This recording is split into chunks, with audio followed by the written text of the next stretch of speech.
தமிழ் சினிமாவில் பல நகைச்சுவை நடிகர்கள் இருந்தாலும் தன்னுடைய அப்பாவித்தனமான முகபாவனையாலும் இயல்பான நடிப்பாலும் ரசிகருடைய மனதை கவர்ந்து தனி இடத்தை பிடிச்சவர் தான் சத்யன்.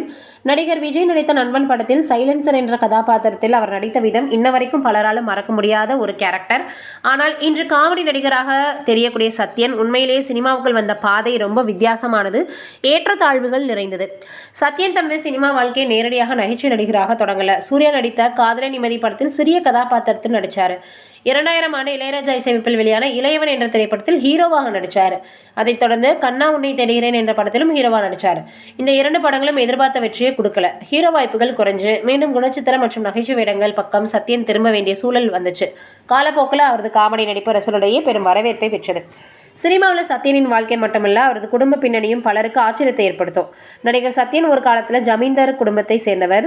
கோயம்புத்தூர் மாவட்டத்தில் உள்ள மாதம்பட்டி என்ற ஊர் சமையலுக்கும் பாரம்பரியத்திற்கும் பெயர் பெற்ற இடம். அந்த ஊரின் ஜமீன் குடும்பத்தை சேர்ந்தவர் தான் மாதம்பட்டி சிவகுமார். பல கோடி ரூபாய் மதிப்புள்ள சொத்துக்களுக்கு அதிபதியாக இருந்தவர். ஏக்கர் கணக்கில் நிலங்களும் தோப்புகளும் கோவை, திருப்பூர் பகுதிகளில் 10 பங்களாக்களும் சில பேருந்துகளும் வைத்திருந்ததாக சொல்லப்படுது. அந்த ஜமீன் குடும்பத்தின் ஒரே மகன் தான் சத்யன்.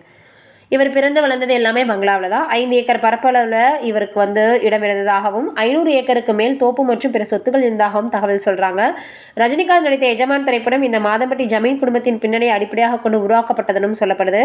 இவ்வளோ பெரிய செல்வாக்குடைய குடும்பத்தை சேர்ந்தவராக இருந்தாலும் சத்யனின் வாழ்க்கை எப்போதுமே சுகமானதாக இருந்ததே கிடையாது அப்படின்றதா உண்மை. இப்போ இந்த விஷயம் கேள்விப்பட்டதுலேருந்து எல்லோருமே ஷாக்காகி கேட்டு வந்துட்டுருக்காங்க.